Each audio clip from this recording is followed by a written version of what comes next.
Hello, everyone, and welcome to Mer Herosner podcast, episode 13. I'm your host, Vic and as always, I'm joined by my brother from another mother, co-host Mike Balyan, where we discuss our great Armenian history, covering different people, eras, and events. Won't Mishan? Boy, you've got some colorful intros. At least tonight's was colorful. Ishkachka. John Sautun. Salten Wonsa. Beautiful. How about you? Beautiful. It goes pretty smooth. Yes. So, what's going on? I don't know. Another night of epic adventures. Yeah. Epic to say the least. least. Last episode was a great episode. Thank you, everybody, who downloaded and listened. And watched us on YouTube. Yeah, on YouTube. It was the first time I did a audio spectrum with visuals, which was really nice. We got some great feedback for it. So, thank you, everyone who has listened, watched. I guess you can say that. Yeah. And please, share, subscribe on YouTube. Hit that ring bell so you get notified every time we have a new episode. Today we are going to cover. In general, here's the thing. We're gonna be, for the next upcoming few episodes, or more than few, we're gonna be talking about monarchies in Armenian kingdoms. And obviously there's many of them, but today we kind of want to go all the way back to the beginning of where it kind of began. Right? Well, we want to do things in a chronological order. Yeah. Right. So we're gonna go back as far as possibly about 9 to 11,000 years, as we'll talk about in the episode. Yeah. But there was a lot of things that, and I'm giving kind of a prelude to what we're going to talk about. There was a lot of things tied into some of our mythology. Yep. And that led into our knowledge of astronomy and the stars and what we did, that led into who we were as a people that long ago, 7, 8, 9,000 years ago, moving into the Bronze Age, right? Yeah. That's what we're going to kind of cover. That's going to lead into. Yeah, and we talked about this. We wanted to see how we were going to do this, so it makes sense, and I think this is the best way.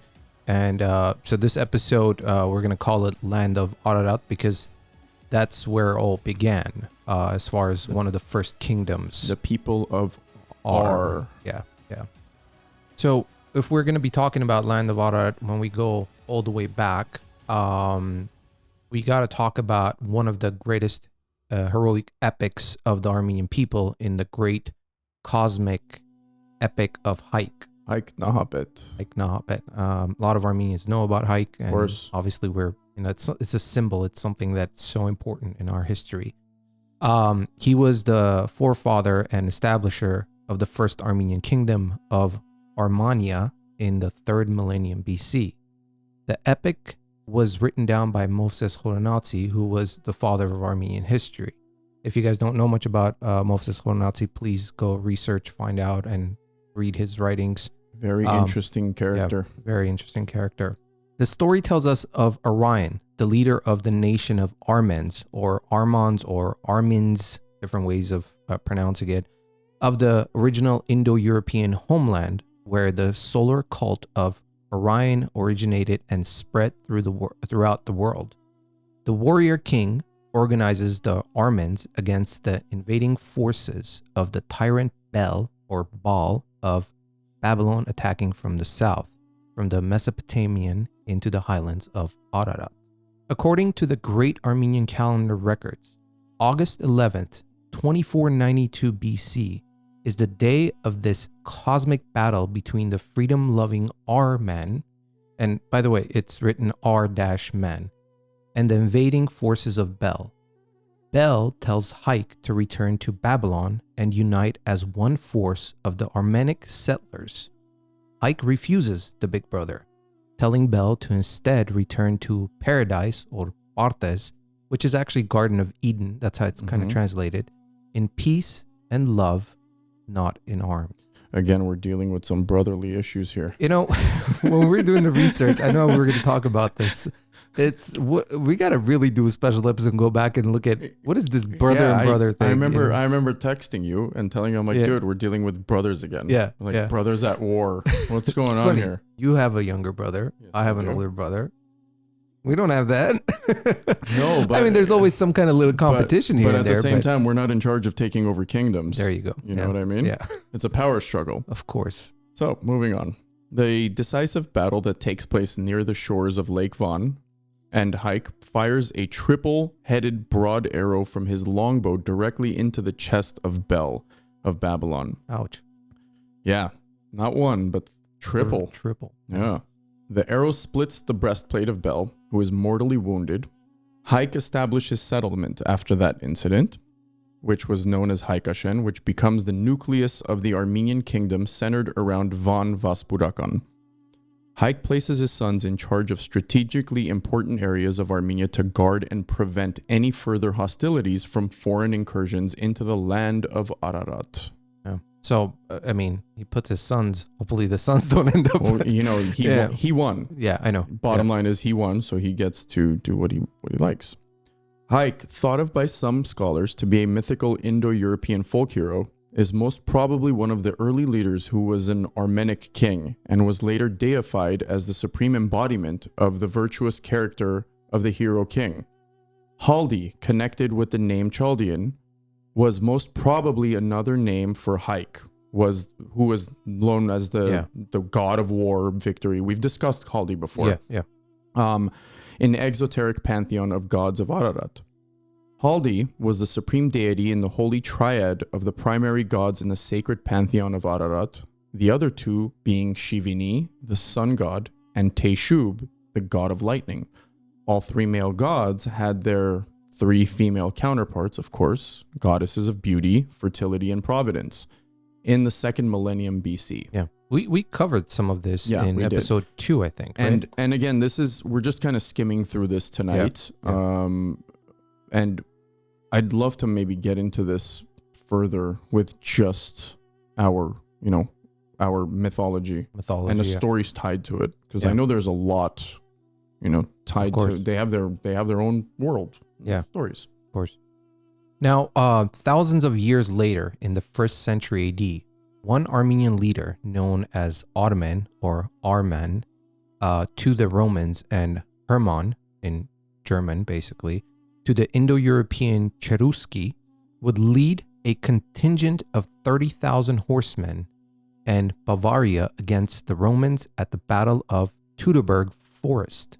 In local Bavarian epics of the Middle Ages, it is stated that they are highlanders from the mountains of Armenia.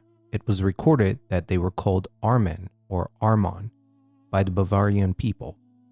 The Anglo-Saxon Chronicle of the Middle Ages would also recount the ancient story of their ancestors originating from Armenia.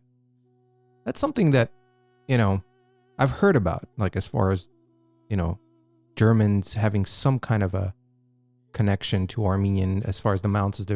I've heard stories of them like one part came down the other side, the other came down the other side. It's interesting how there's like a tie-in, and again, this isn't, we've heard it that apparently the Armenians of back then were possibly of the Aryan race, not necessarily, ladies and gentlemen, we're not talking about World War II Aryan race, but that's what it is. Yeah. It's just, we're not talking in terms of what occurred in World War II. We're talking about thousands of years ago. Of course, yeah. And those people used to, if you think about it, I guess not nomads, but they used to travel around and trade and whatnot. There weren't really countries and boundaries. Like everybody just did whatever they wanted, I guess. That's the way I see it, at least, right? Yeah. Yeah. Well, in Old German, the name Ashkenaz was both the name of Armenia and Germany. And in Armenian primary sources, it is referred to as Ashkenazian Gund, another branch of Armenic or Armon Indo-Europeans that later split off where the Scythians, who were also called Askuza. The ancient Armenian word for king, Arka, is synonymous with Aregak, which is son. My nephew's name is Areg. Automatic. Oh, yeah? Yeah. Beautiful name for a male, by the way. Common. Yeah. Oh, it's a common name. With the sacred R root. Armon, the name that primordial ancestors seers called themselves, meant men of Ar. The word Ar-Ich, basically, creator, also referred to the celestial sun as the cosmic, solar, eternal, masculine force of creation and sustenance of life. It's interesting how, everything seems to time back to the letters AR, Ar. Yeah. Right? Ararich, or odd men, people of Ararat, right? Yeah. It's Something about that R, Yeah. everything. Yeah. Maybe they did that on purpose too. Well, Ar, Ur, right? There's definitely a tie-in in terms of. But why take Language. just that AR and implement it in so many different I'm telling you words, meanings, names, so we forth? need to build a time machine, go back and ask them specifically. Okay. I'm so willing to do this. You want to put it out there? What somebody if there is a rocket scientist out there that's willing to build us a time machine, Yeah. I'm willing to be the test monkey. Yeah. Let's For the do sake it. of this podcast. Oh, sure. Of course. Hell, I would love to go back there. Well, if we did have a time machine, we would go back to the beginning. We'd which broadcast is- from there. That's not a bad idea. They would throw rocks at us. We would be gods, man. What are you talking about? I don't know, man. I don't know. But- There might be some angry people. Yeah. So we would go back to the beginning, which is what we're going to kind of start covering now. Yeah. So, archaeological discoveries made in the Armenian highland or plateau by a number of European archaeological teams have shown that architectural structures can be traced back to circa 9000 BC, around 11,000 years ago from the Common Era. The article in a prestigious scientific magazine entitled, quote, and I quote, 6,000 Years Before the Pyramids, describes in detail the world's oldest temple located in Armenia and dates back to 9000 BC. 9,000. Let that sink in a little bit. 9,000 BC. So to all of our Azeri friends. Yeah. Hello. How you doing? In addition to these very important finds, the recent sensational discovery of the temple city in the Aragatzoten Mars was astounding. The temple city covers dozens of acres of land, and the archaeologists have estimated that it will take about 30 years to fully excavate the whole complex.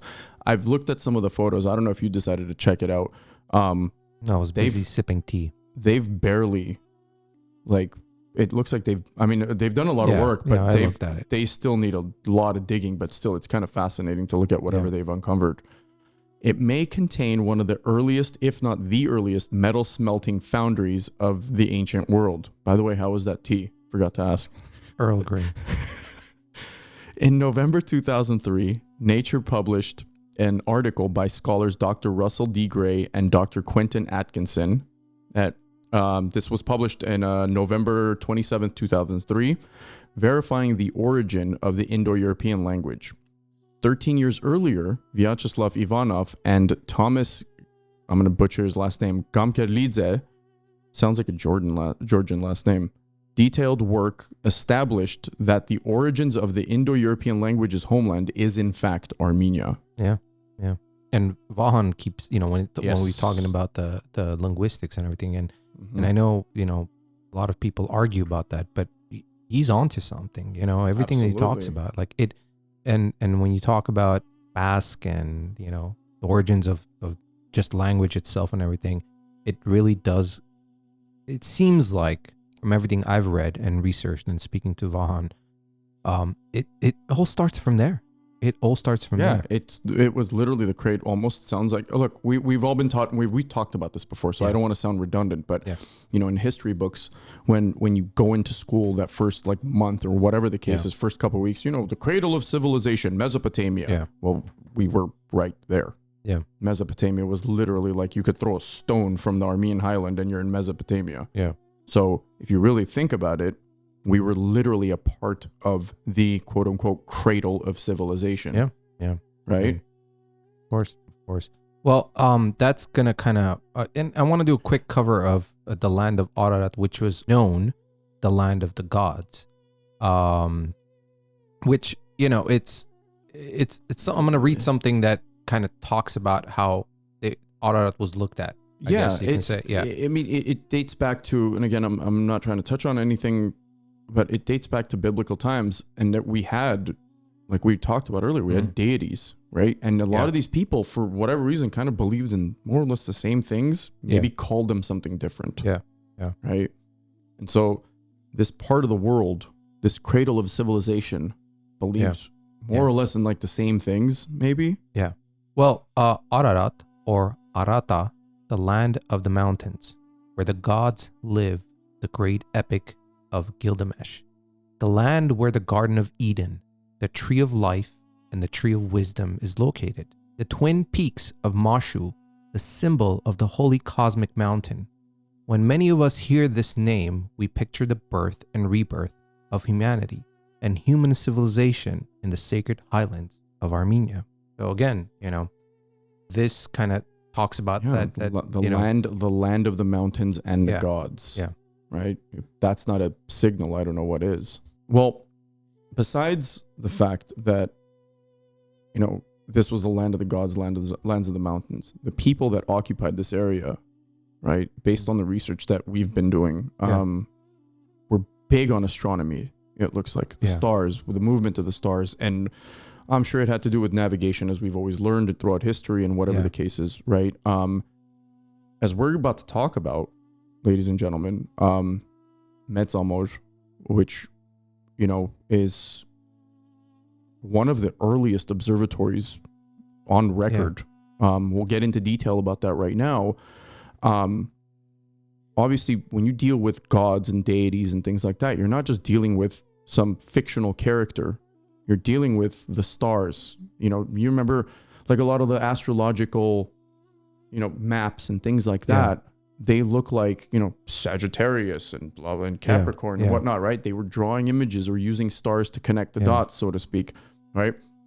The people that occupied these lands were big on astronomy, and we're about to kind of get into that. And this is, Well, you mentioned Metsamor. I want to quickly just kind of touch on this. There's evidence from Metsamor that's shown that metal processing was occurring as early as 5000 BC in Armenia. Yeah. While several hammered copper items have been found, ancient Armenian Neolithic site of Kayonu dated at 7200 BC, which is basically 9200 years ago. Yeah. Yeah. I mean, besides the astrological portion of it, this was like a multi-purpose place, if you will, right? And we're going to talk a lot about that in depth. It's a very fascinating topic, so we wanted to kind of get into that too. Yeah. And to add to that, the civilization, as we know, it began with the Neolithic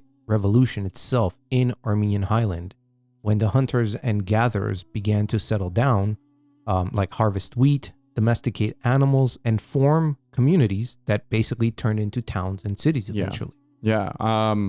You have a location like this that didn't serve one purpose. It served multiple purposes. Of course, you're talking about a civilization that kind of covered all the grounds. Yeah. 11,000 years ago. Yeah. Let that sink in. It's unbelievable. I mean, it was even a shock to me. Look, I'm going to be honest with you. A lot of the stuff I learned in school, I'm not going to try to pretend I'm some sort of scholar or whatnot. You're not? I am not, sir. I am not. What are you doing here, you liar? Not. But just kind of going over all this stuff. I remember texting you. I told you, I'm like, man, this is awesome. Listen, you got to stop texting me late at night. I don't know what you consider late at night. Do you go to sleep at 11 a.m.?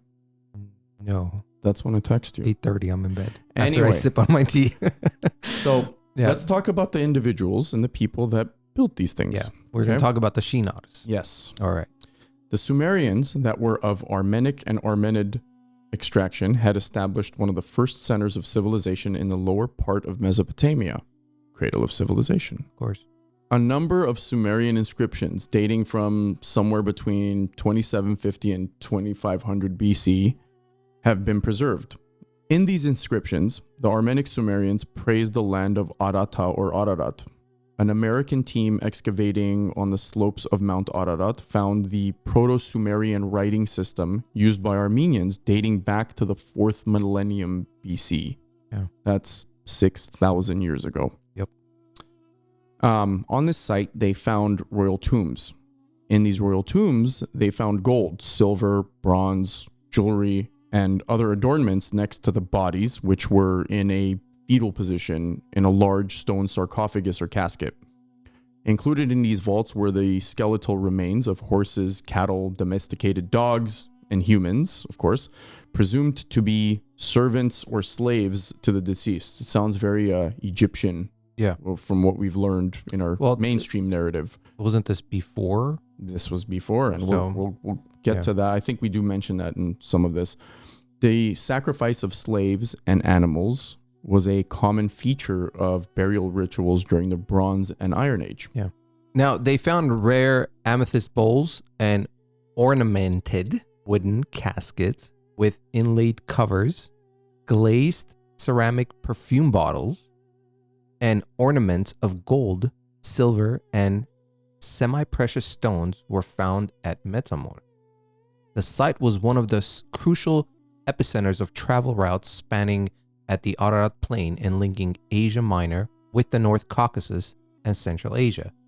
Egyptian, Central Asian, and Babylonian objects were also found at the site. Isn't that interesting? Yeah. Right? Babylon was further south, and you have a lot of Egyptian even further south. And there was objects found. It's a sign of trade. Yeah. Right? It's a big sign of trade. Also, the interesting thing was that perfume bottles. Yeah. You know, looking into this research. I mean, going back then, people, they actually talk about a little bit of vanity there as well, Sure. you know, like of perfume course, bottles, sure. like that far back. I mean, ointments and things like that. But what I want to know is, I might be stupid for saying this, but I'm curious if it still smells like anything. Things that they found. Oh, wow. I didn't think of Right? that. That's why I was curious about the perfume bottles. Like, how would you know they were perfume bottles? Was it through depictions? Was it through information from, let's say, things that they found from, inscriptions? Yeah. That there were things like this that existed? Or was it something that maybe smelled sweet? Or, I'm sure when you find things, you're not just observing them with your eyes. Yeah. You're trying to figure out what this is. It's actually interesting you mentioned that. I didn't think of that, but yeah. Now, by the early Iron Age, Metamor was one of the royal cities, an administrative, political, and cultural center in the Ararat Valley. The walls date from the 2nd millennium BC, when the site was fortified during the era of the kingdom of Van, Ararat. During the Middle Bronze period, there was a surge of urban growth, which extended the boundaries of the settlements to the area below the hill. Vandals have desecrated most of the altars of Metamor. Of course, one of the oldest ancient cities in the world. The temples are unlike any other uncovered in Western Asia and the ancient world. They belong to a very distinct culture during the 1st millennia. Yeah, it's I'm sure there was a lot of things that were built back then in different parts of that, in the Asian continent. Yeah. But go figure, if something like this that was built that far back, and man, look, I'm not trying to start another topic, but man, you don't hear about this stuff. Yeah, you don't. In mainstream narrative, like you just don't. We're talking about possibly one of the first observatories. Yeah, and we'll get to that. We're gonna talk about that. One of the first observatories. What we know about ancient cultures, period, is they used the stars.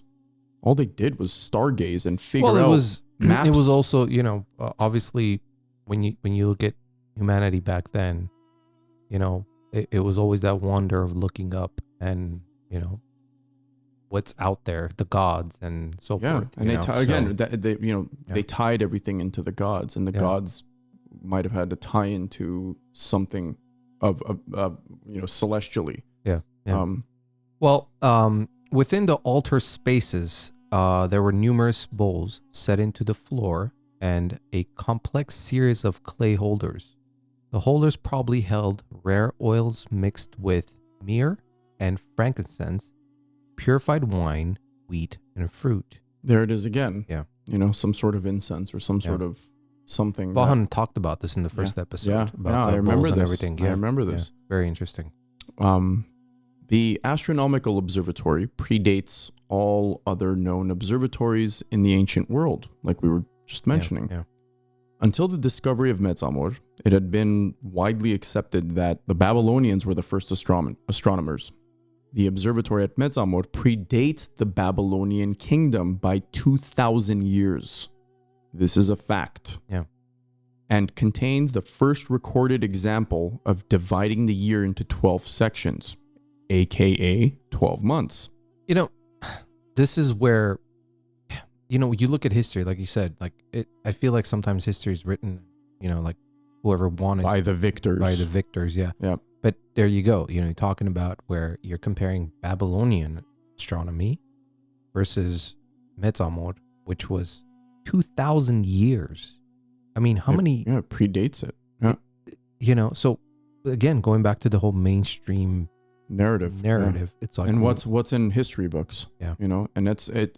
I never learned about this. I'm sure you didn't either. And I know Vahan was big on this in the first episode. Listen, I'm learning all this stuff as we're doing Yeah, this. absolutely. So, you know. Same. But it's shocking to me when you have evidence, hard evidence of this stuff. And it's not talked about. Nope. Or even if it is, they're not It's not in the mainstream realm, Yeah. is not tied into the fact Yeah. that the people of Armen Yeah. or Armenia were the individuals that were the peoples that kind of developed this earliest form, one of the earliest forms of astrological observation. Yeah, to all those documentaries on Netflix that keep going back to, Egyptians and so forth. You're pumping a lot of money for nothing. Yeah. Speak the Why truth. don't you go cover this? Yeah. Using an early form of geometry, the inhabitants of Metzamot were able to create both a calendar and envision the curvature of the earth. Wow. Yeah. That's pretty heavy, Doc. To all the flat earthers. God, did you really have to mention that? Can we not? I mean, Armenians knew it was. I'm not clowning on them. I'm just saying that's not necessarily a topic that we need to get into. I'm just saying, like, you know, to all the flat earthers, you know, whatever they're called. You go back. I mean, we knew it was pretty much at curve, or it was almost something. Yeah, something that was on a round shape. Whatever it is. That far back. I don't really see it as being a detriment to our current society, or at least their society. Yeah. What if they had flat earthers back then? I'm sure they did. I mean, they did, because the whole Columbus thing, right? He thought he was going to... Well, that was way later. I'm talking about back then. I'm talking about what we're talking about, like about I'm 8,000 years ago. You know, I wonder if somebody walked up to somebody and said, no, the earth is flat. No, we think it's curved. Well, how can you prove it? Well, how can you prove it? Well, listen. You see my point? If you, I mean, not to dive too deep into this, but, you know, Vahan was mentioning that even back then, there was, you know, naval travel going from one place to another. And that's where see, again, I don't know how much of this, and Vahan, obviously, we need to ask him about this, but Vahan believes that Armenians actually traveled to North America, and there's some connection between the Native Americans and Armenians. Look, I mean, if we were to ever make another history podcast, right? I mean, besides, I don't have time. I'm just saying, guys, if there's anybody out there that would like to join me on making another history podcast, you bastard, there's some things I can discuss that I've done personal research on, because I'm a history nut, that proves, there's beyond refute, proves that Christopher Columbus wasn't the person who discovered the Americas. There's proof of the Vikings. Yeah, but even prior to the Vikings, there's architectural information. Actually, just a little side note, guys. There's architectural like architecture in North America that proves that there were people here from that side of the world that explored this side of the world thousands of years ago. Yeah, it's kind of crazy, guys. Like I've deep dived into these things. Anyway, moving on. The Metzamot Observatory is an open book of ancient astronomy and sacred geometry. It sits on the southern edge of the excavated city. For the average visitor, the carvings are indecipherable messages. I can only imagine. Until Elma Parsamian, an Armenian astronomer, was able to bring these quote-unquote messages to life by being the first to unlock the secrets of the Metzamot Observatory. Now, Elma Parsamian, if any of you guys want to do any deep diving into who she is a member of the International Astronomers Union. So she's... Google her. Yeah, she's pretty relevant, to say the least. Ancient inscriptions found at Metz-Amor puzzled excavators throughout time. As indecipherable as they were elaborate, hundreds of small circular bowls were carved onto rock surfaces, connected by thin troughs and indented lines. Wow. One odd-shaped design was a mystery to the excavators of the site until Professor Parsamian discovered it was a key component to the large observatory complex. By taking a modern compass and placing it in, like, on the carving, Parsamian found that it pointed due north, south, and east. It was one of the first compasses used in ancient times. That's amazing. That's amazing. That's pretty cool, man. Yeah. That's pretty cool. Another carving on the platform shows 4 stars inside a trapezium, trapezoid shape, whatnot. The imaginary endpoint of a line dissecting the trapezium matches the location of the star, which gave rise to the Egyptian, Babylonian, and ancient Armenian religious worship of a particular star. And you'll find out which one. Right, Vic?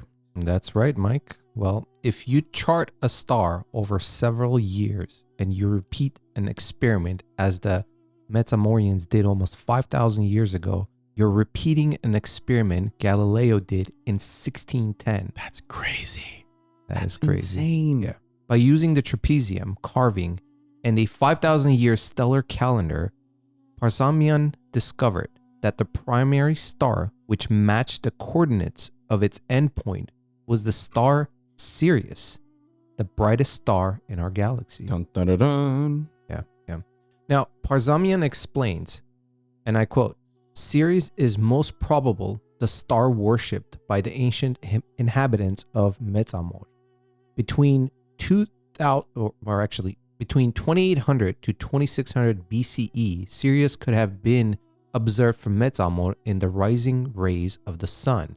It is possible that, like the ancient Egyptians, the inhabitants of Metz-Amor related the first appearance of the Sirius with the opening of the year. Isn't that amazing? That's incredible. I mean, we were really awesome at looking at stars. Yeah. Well, that goes back to our being creators and observers and everything else that comes with. But it still baffles my mind. It's not just about our people from thousands of years ago. It still baffles my mind that anybody, any human being from thousands of years ago, they could have been from anywhere. I don't care. It doesn't have to be Armenians. It could be anyone. Yeah. That you sat down and charted the map of the sky or these celestial beings, and to pinpoint accuracy. Yes, after observing it for a while, you kind of understand how it goes about and whatnot, and you develop this system of whether it's navigation or deities or gods, goddesses, whatever the case is. And people kind of lived off of that. That's what they relied upon. Yeah. What was happening every night above them. Well, Really? Here's something to add to that. Metz-Amorians left behind a calendar divided into 12 months and made allowances for the leap year. So, I mean, think about it, And I'm sure and to tie that in, the seasons. Yeah. Whether they had a full understanding of this. I mean, I'm sure. Right? I mean, if they did the calendar, they had some weather idea, changes, and they especially in that area. Yeah, and you anticipate things ahead of time based off of the placement of stars and the understanding of what's going on in the heavens, quote unquote. Yeah. Right. Now, the interesting part is, like the Egyptians' calendar, which had 365 days, every 4 years, the Metz-Amorians had to shift series, rising from one day of the month to the next. So that's how accurate it was. Yeah. They figured out how much there was maybe a deviation in its movement. Yeah. You know? That's amazing, man. Yeah. Wow. I mean, every time we do these research and we learn more, it just blows my mind. Some of the things are mind blowing. Again, this isn't just about our culture. It could have been anybody. Yeah. Just the observation that humanity had thousands and thousands of years ago. Yeah. Right. Now, hundreds of shallow bowls are carved onto the surfaces of the 3 large rocks that rise above the surrounding river delta. Dated 2800 to 2500 BC, when the zodiac is figured to have been concluded, this was the primary religious site and navigation center for the Metamorian culture. They might have been filled with oil that was lit at night as part of a ritual celebration.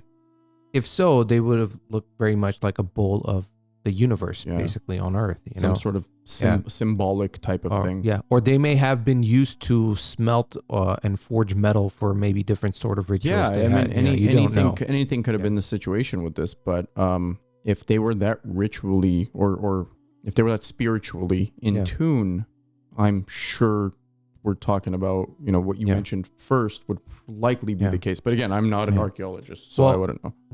Here's the thing. Metamor was once an important oracle center and is believed to be the location of the Ark of the Covenant. Now that's a trip. Yeah. The Egyptian city of Thebes is geometrically aligned with Mount Ararat. Listen to that, guys. And the oracle center called Dodona, both of which are recorded as resting place for the Ark following the Great Flood. Now, do you remember when we were talking about what episode? What is it? Where we touched on where Echmiadzin was located, right? Mm-hmm. Where Grigor had his vision, yada yada yada. I forgot what episode that was. It was 301 AD, was it? Yes, yes. How there, if you were to Google or whatnot, whatever search engine you want to use, the Earth's ley lines and these high energy or high electromagnetic points around the globe. Yeah. It's really crazy. I'm telling you guys again, where some of this stuff sits or sat. It's pretty mind-blowing. Yeah. Like where the Egyptian pyramids sit. Yeah. Like I'm curious. I didn't look into it. I'm not going to lie. But I'm very curious if this particular location is on one of those ley lines, most likely, or points, or whatever they're called, vortex points, or whatever the case is. I mean, the fact that it was aligned with the Egyptian city, that's. I mean, I feel like I'm in an episode of Ancient Aliens. And here's exactly. Well, I mean, hey, look, it all ties in. Yeah. Like those guys. I mean, I know it was a fun show to watch. Yeah. If anyone's ever watched it, Ancient Aliens, but they used to tie in a lot of things into astrology, into where the location of the stars. I mean, if you ever look at the layout of the ancient Egyptian pyramids in Giza, it's Orion's belt. Yeah. Right? It literally looks like Orion's belt, copied. Right? It's not a straight line. There's one of the pyramids are a little offset, just like Orion's belt. If you ever look up, you can see Orion's belt every night, every if it's day. a clear. If it's clear. Yeah. You see it every night. So just super curious about this. Yeah.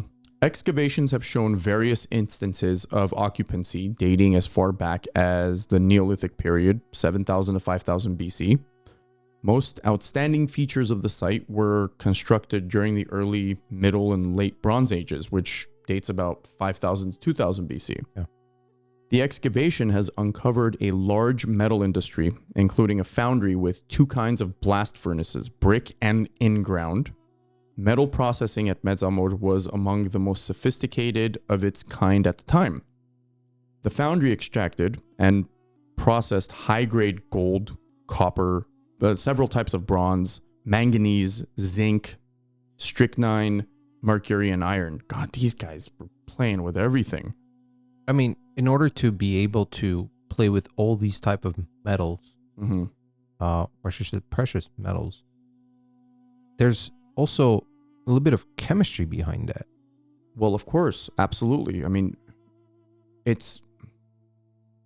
I'm fascinated by the understanding of things that these individuals.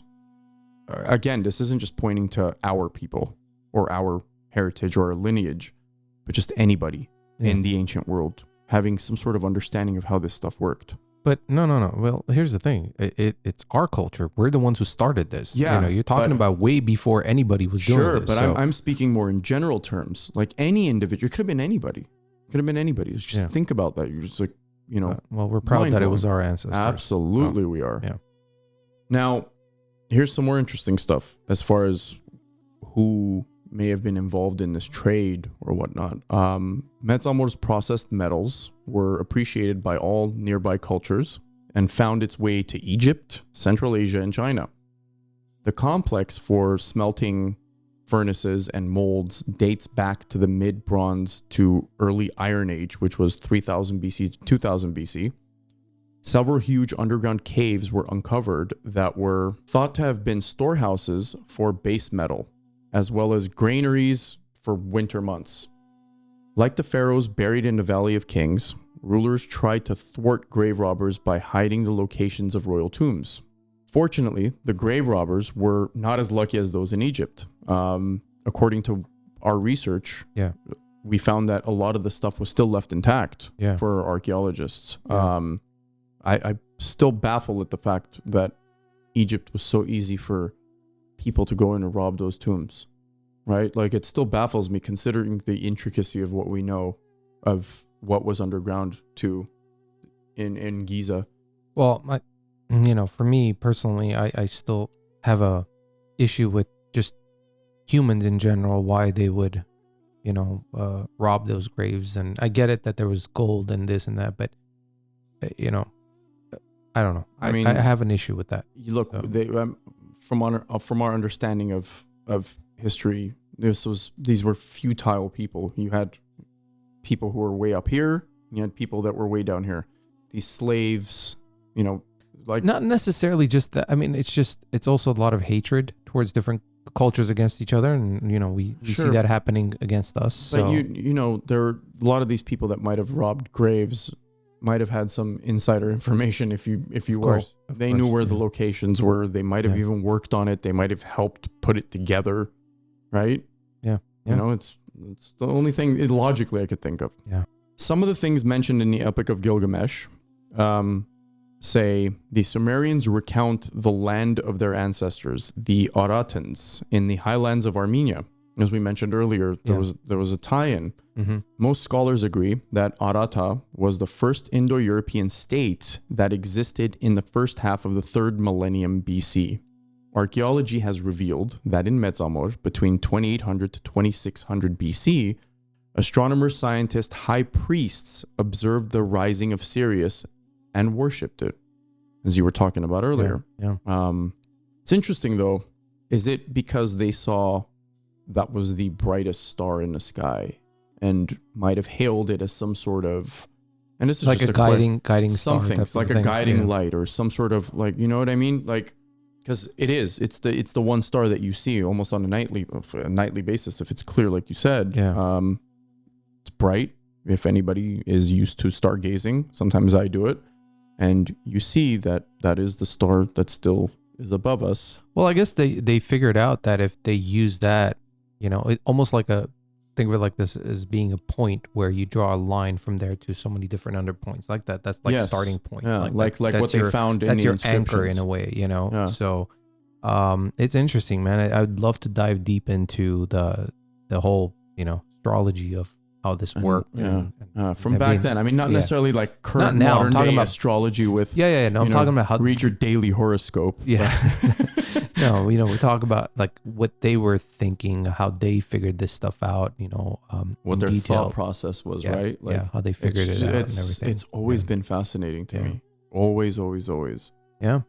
It's interesting. I mean, it's I wish there was enough time in the world for us to be able to dive deep into each, almost like a documentary type of thing, and dissect this. I mean, just what we've gone through right now so far. Imagine how many important points that you can individually touch on and just dive deep and just go so far with it. Now, what as we mentioned at the start of the episode, we want to discuss kind of like the beginnings of our kingdoms, our culture, where it started from 9, 10, 11,000 years back, and how they tied in our gods, our deities, into some of this astrological or astronomical, findings and followings of these peoples from back then. And the people of Ar and the land of Armen. And this is supposed to lead us into do that again. The people of Ar and the land of the people of Armen, right? This is going to lead us into our future episodes coming up, like we talked about, we want to start getting into some of the kingdoms, ancient kingdoms. I know we already covered the kingdom of Urartu. Yeah. But we've also talked about a lot of, throughout this adventure so far, we've touched on, to be honest with you, some of the kingdoms throughout the course of our history. We want to kind of start deep diving into some of these kingdoms. Yeah. And we felt that this is the way we could kind of lead into it. Yeah. And, you know, the people of Armen and Armenia is basically kind of the first, what we're covering. Is these were the people that did everything we're discussing. Yeah. You know, It starting was the beginning, from the story of Hayk Nahapet into Metsamor and occupying that area and whatnot, and having that influence and impact with metallurgy and you know, wineries and you know, everything that they housed at this specific location. We picked Metsamor as because it's such an important location. Of course. You know, so now, you know, as you mentioned that the Armen or the Armania, you know, the kingdom of Armani or Arata, that's how they're saying. So now in 2236 to 2200 BC, the Akkadian king Naram Suen launched an insurgent into the Armenian highland in order to fight the powerful kingdom of, as I mentioned, Armani or Arata, this is how they pronounced it, under the leadership of the Armenian king Madakina. Interesting name, huh? Madakina. In inscriptions that were made both in Akkad and in southern portions of Armenia, he gave the details of the military campaigns around the area of Lake Van.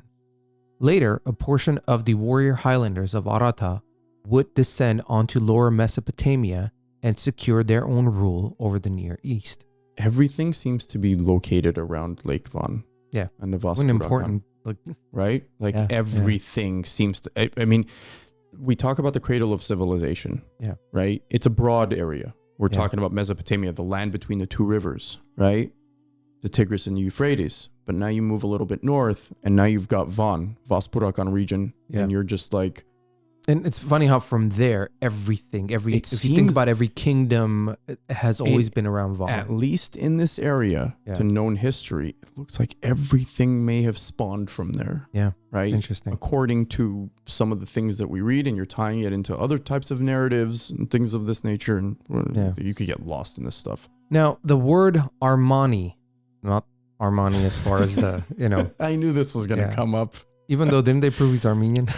I don't know. Is he though? Yeah, there's some weird story about it. But anyways, never let's not get sidetracked. Yeah. Okay, the word Armani, an early form of Armen or Armon, denotes the national affiliation, as with many cultures standing for the particular nation. Thus, the god Ar being the primary deity in the Indo-European pantheon. Thus, Ar-Man denotes men of Ar or children of Ar. Again, initially Ar standing for Ararel, Ararich, which means create, creator, also sun, light, life, and most importantly, love. I almost feel like we went down like some hippie road right now. That was beautiful. That was beautiful. Yeah. But again, when we say R, it's A-R, not the letter R. Yeah. Like, you know, so A-R. A-R-R, you know? Yeah. So much tied into just two letters together. Yeah, it's, again, I know we kind of bounced around a few places in this episode, but we felt like, we felt like it's really important to kind of give you give ourselves a prelude to where things go from ancient, like, I mean, beyond ancient times. Yeah. You know, you can use the word ancient loosely, tie it into 2,000 years ago to, here we go, 9, 10, 11,000 years ago. And you also got to keep in mind, I mean, this is so far back that all the research that has been done and written from so many historians and Horenatsi, you know, it's hard to just ignore, you know. Yeah. So you have to be able to go back to the beginning. And like I said, there's a lot of mythology, astrology, so many things involved. So we have to start from here to lead on to the next stuff. And who's to say that some of these mythological characters weren't really actual human beings? Yeah. How do we know that? Right? don't. How do we know if people these days, and I might get into a little bit of controversial topic here, but like, how do we know that any of the gods or goddesses weren't really gods or goddesses? Maybe they were real people that people were Influential. absolutely beyond influential or powerful or whatever they were. Yeah. Right. I mean, that's how the Egyptians viewed their pharaohs, as gods. Yeah. This is the bottom line. But they were real people. There's documentation. There's inscriptions of these individuals. Ramses, Yeah. King Tut. They were real people. Yeah. Right. Well, even And if they you were viewed as gods. Yeah, even if you go into look, then jumping obviously thousands of years, even during the beginning of Christianity, there was always there was a part of Roman where, there was this debate between if the Roman Caesar or the king or whatever would have been looked at as a god. Yeah, absolutely. There was this battle there was this debate between humans. So again, and we don't know that. Yeah, we don't know. So if you go back, Yeah, we don't know if Hayk Nahapet was maybe a real person. Yeah. We don't know. There's no evidence. So I'm not going to sit here and assume. Yeah. But as far as we know, according to our narrative and our history. But there had to be some kind of a figure in order for all this to happen, absolutely, right? Absolutely. There had to be. They couldn't have looked at something and said, hey, we need to make up this person or thing and call him Hayk. Yeah. Who had a triple arrow and did damage. Yeah. There had to have been some sort of spawn, a starting point, a being of sort that these things sparked from. Yeah. We've all learned when we were younger about Greek mythology and Roman mythology, which was tied into Greek mythology, and that's kind of the thing that we all know on a baseline level. Yeah. Until we dive into some other things and some other peoples like Norse mythology and whatnot, right? And here we're talking about Armenian mythology. We'll get into that hopefully one day even deeper. These all had to come from somewhere, from some sort of being, like a person, like a thing, an actual thing that these people were baffled by, that were like, wow. And if it wasn't, wow, it was a hell of a made up story. God, what were they taking? Yeah. I want some. Yeah, some of those nice shrooms back then. That's pretty much it for this episode. Like I said, this is going to lead us to the next one. A lot of research to do. We already started, but next one we'd be diving deep into. That's going to be a doozy. Yeah. Do we want to mention what we're going to dive into? We can. Okay. So the next episode will be the Kingdom of Mitanni. And we want to, there's a lot of information out there that we're researching right now, going over it. So hopefully we can present it to you guys the right way, so you have a better understanding of what what the whole kingdom was about. Besides that, again, thank you everybody for the support, the following. Please like on whatever platform you're listening to us on. Please like, review us, send us feedback. Don't be shy. A lot of people, you can reach out to us through Instagram, which is at Mer Herosner. You can send us an email, which is pod. We do reply to you fairly quickly. Yeah, and that email is pod@merherosner.com. On Facebook, you can message us. And like I said, we're doing these audio spectrums on YouTube as well. So if you go on YouTube and search for Mer Herosner podcast and subscribe, we truly appreciate it. If you want to support the show, we are on Patreon, which is patreon.com/Mer Herosner. And Mer Herosner is spelled MERHERSONER.